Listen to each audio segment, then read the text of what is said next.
Dr. Anthony Fauci is pissed. This man is on a tear. He is going on every single network he can and finally saying the truth about what happened with COVID-19. And it's so shocking that Dr. Sanjay Gupta from CNN even pointed out how uncharacteristic this is of him. So this man has been pummeled by Republicans ever since COVID-19. And it's super upsetting because Dr. Anthony Fauci saved lives. He has saved lives, not only in the COVID-19 pandemic, trying to manage Trump and his idiocy, he also has been in the government for more than 40 years. He oversaw the HIV/AIDS epidemic, and he's worked with Reagan, Bush, Clinton, Bush Jr., Obama, and Trump, always being a servant, trying to help the people. In fact, he was even given the Medal of Freedom from George W. Bush. Look at this. Look how happy he is. So this is the man that they are attacking, and they are on a tear. And finally, Dr. Fauci is fighting back. And I don't blame him because I'm sure you remember this from a couple weeks ago. Marjorie Taylor Greene did this to him. Mr. Fauci, you were quoted on CBS Face the Nation saying it's easy to criticize, but they're really criticizing science because I represent science. Do you represent science, Mr. Fauci?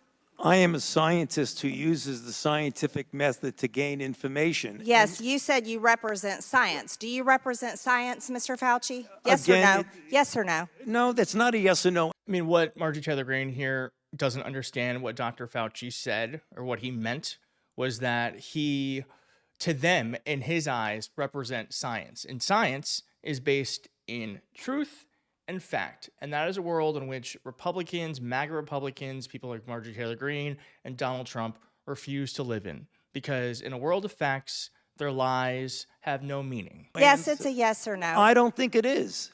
Okay, well, we'll take that as a you don't know what you represent. Oh, Do you think that's appropriate? Do the American people deserve to be abused like that, Mr. Fauci? Because you're not doctor. You're Mr. Fauci in my few minutes. No, I don't need your answer. I want to talk about this right here. Mr. Chairman, Fauci, objection. I reclaim my time. Objection. I reclaim my time. I reclaim my time.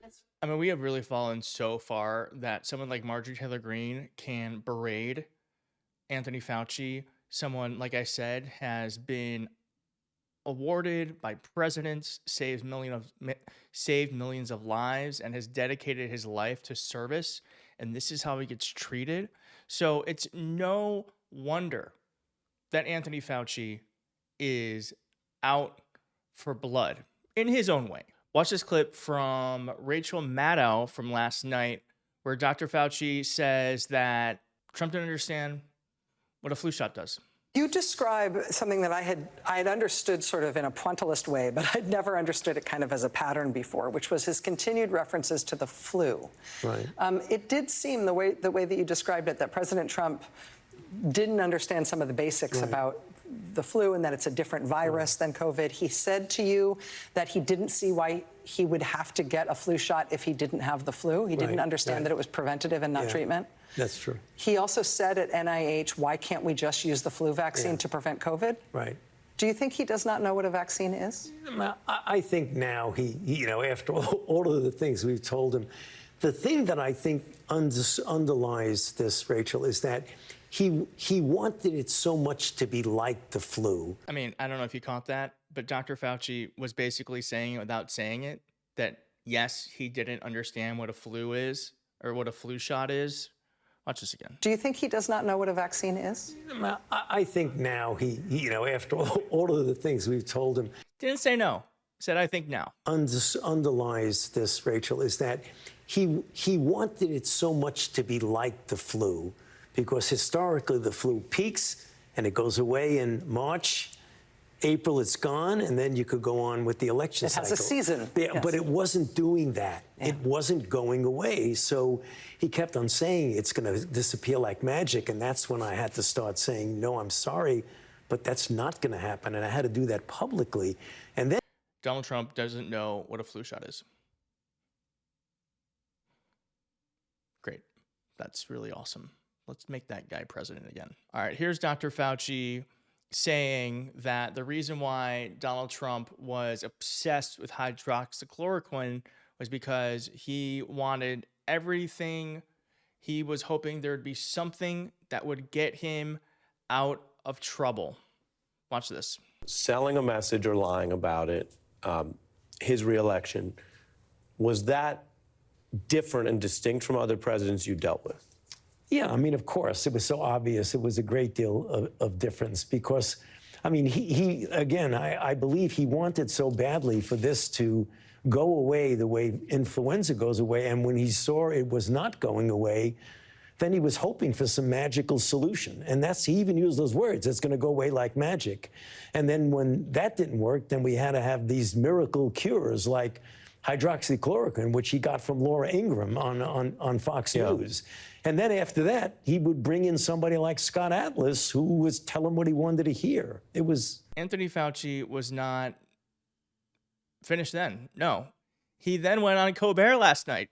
He went on Colbert and ripped in to Trump. Watch this. You have a chapter in here on Donald Trump called He Loves Me Not. And I'm pretty sure I know where that one landed. Why that title for the chapter? Well, actually, in the beginning, I had a very complicated relationship with President Trump. In the very beginning, we got along very well. You know, I write in the book, I don't know whether it's because, you know, two guys from New York, him from Queens, me from Brooklyn, that we kind of understood each other. And we got along very, very well early on. It was only when what he was saying and began to say, because he wanted so much for this thing to go away, that he was saying things that were incorrect. And I felt strongly, though it was not comfortable for me to do it, although the people who attacked me think I did it to sort of tear him down, it was not, because I have a great deal of respect for the presidency of the United States. I love that he says he has a great respect for the presidency of the United States, but not for Trump. Also, this is why it's really scary that there could be a Trump presidency part 2, because Donald Trump is not going to have Dr. Anthony Fauci's in his government, people telling him no. That's not going to happen. Won't exist. It'll be yes men and yes women who will not push back on his worst instincts.